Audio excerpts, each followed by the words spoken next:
Le journal du New York Times fait une révélation explosive. Israël savait depuis un an que le Hamas avait un plan d'attaque à grande échelle contre eux. Israël savait que le Hamas préparait une attaque d'envergure. Deuxième élément, ensuite, il va y avoir une attaque de drone pour neutraliser la vidéosurveillance. On reprend les images du 7 octobre. Vous la voyez, l'attaque de drone, précisément, pour neutraliser les caméras de vidéosurveillance et neutraliser ces caméras. Non, mais ce qui est incroyable, c'est déjà de voir que le plan s'est passé comme prévu, mais qu'en plus, il y a eu des alertes pour dire que ce plan allait peut-être devenir réalité. Des documents secrets découverts par le journal américain le prouvent. Le dossier Jericho, qui contient 40 pages, mentionne point par point chaque attaque qu'a fait le Hamas, que ce soit en parapente, en moto ou bien la destruction des caméras de surveillance avec des drones. Selon le New York Times, malgré que le gouvernement israélien était au courant de l'attaque du 7 octobre, ils n'ont pas répondu aux avertissements spécifiques concernant le complot après l'avoir qualifié d'ambitieux. Écoutez bien car c'est terrifiant. Et ce matin, alors même que les combats reprennent entre Israël et le Hamas, on apprend des révélations explosives du New York Times. Israël savait que le Hamas préparait une attaque d'envergure. Oui, d'après le journal américain, Israël le savait même depuis longtemps. Tout était dans un document révélé par le New York Times. L'affaire remonte à un peu plus d'un an. Le journal raconte que les services de renseignement israéliens interceptent alors un document d'une 40aine de pages, un document du Hamas, qui détaille point par point une attaque sur le territoire israélien. Alors une fois n'est pas coutume, je vais commencer avec un récit biblique. Ce que vous avez sous les yeux, c'est la chute du mur de Jéricho. Récit biblique selon lequel les Hébreux, en conquérant ce territoire, avec leurs trompettes, ont fait tomber le mur. Pourquoi je veux mentionner cette histoire? Parce que c'est le nom du rapport, en fait. C'est le nom du rapport en question. Mur de Jéricho, ça veut dire que dès 2022, les Israéliens ont constitué un dossier pour dire que Hamas va tenter de passer le mur, le fameux mur de Gaza, et ça fait 40 pages. Le New York Times a pu consulter ce document en longueur, et ce qui frappe les journalistes du New York Times, ils le disent dans une phrase, c'est à quel point le Hamas a suivi. Le Hamas a suivi ce plan avec une précision, je cite, choquante. Ce qui est frappant, c'est que dans ce document, le New York Times raconte que l'on retrouve tous les éléments de l'attaque déclenchée le 7 octobre dernier, le tir de barrages de roquettes, les attaques de drones sur le mur qui sépare Gaza d'Israël, les incursions de combattants en parapente, en voiture ou à pied, tout était dans ce document donc connu des services de renseignement israéliens depuis plus d'un an. Qu'est-ce qui est choquant dans cette précision? Dans ce rapport, vous avez 3 étapes qui aujourd'hui nous interpellent quand même. D'abord, il y aura un barrage de roquettes avant l'attaque. C'est exactement ce qui s'est passé. Le rapport précise qu'il s'agit en fait de distraire l'attention des soldats israéliens et de les envoyer en urgence dans les bunkers. Premier élément.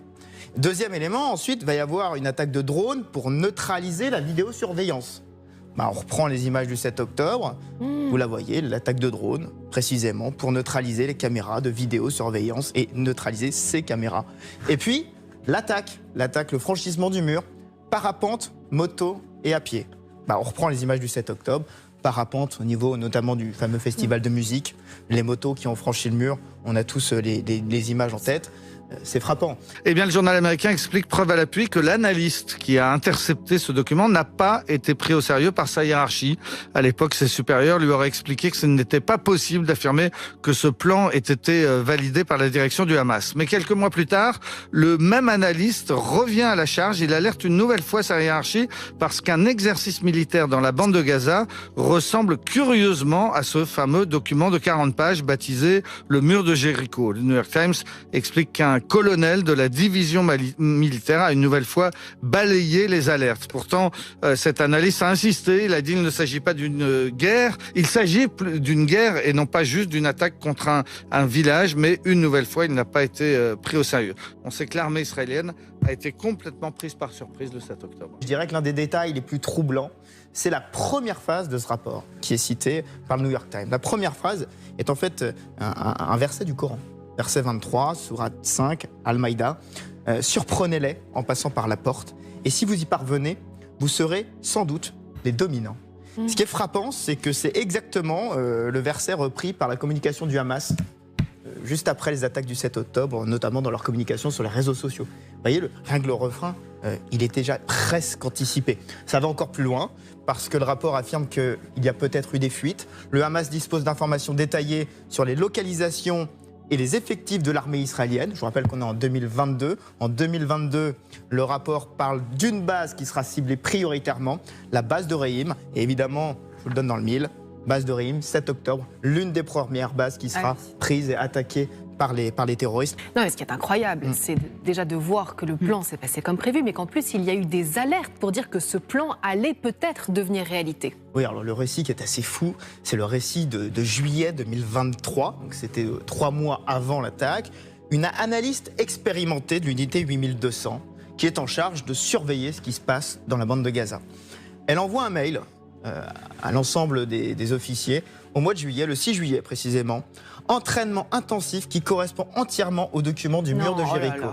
Attendez, ça va encore plus loin parce qu'il y a des détails quand elle dit que ça correspond entièrement au mur de Jéricho.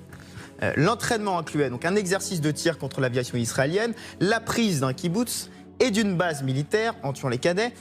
Pendant cet exercice, les terroristes du Hamas ont utilisé la phrase du Coran apparaissant dans le document du mur de Jéricho, la fameuse phrase que je viens de vous mentionner il y a quelques instants.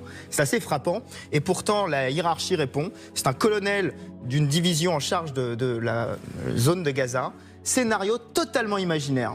Attendons patiemment. Ça ne s'arrête pas là parce que l'analyste persiste dans son raisonnement et dit je réfute totalement le côté imaginaire. C'est un plan conçu pour lancer une guerre, pas un simple raid sur un village. Elle ne sera pas entendue. Alors, l'unité 8200, quand on voit sur les photos qui en sont diffusées, c'est une unité où il y a beaucoup de femmes, notamment, qui surveillent les images. Alors, est-ce qu'il s'agit de machisme? Les médias israéliens, notamment la 12e chaîne, affirment qu'il y a un collègue qui l'a appuyé dans l'échange de mails. Et même avec l'appui d'un collègue, personne n'a entendu. Que pensez-vous de toutes ces révélations sur le dossier Jéricho où Israël était au courant depuis un an? Partagez-moi vos avis dans les commentaires.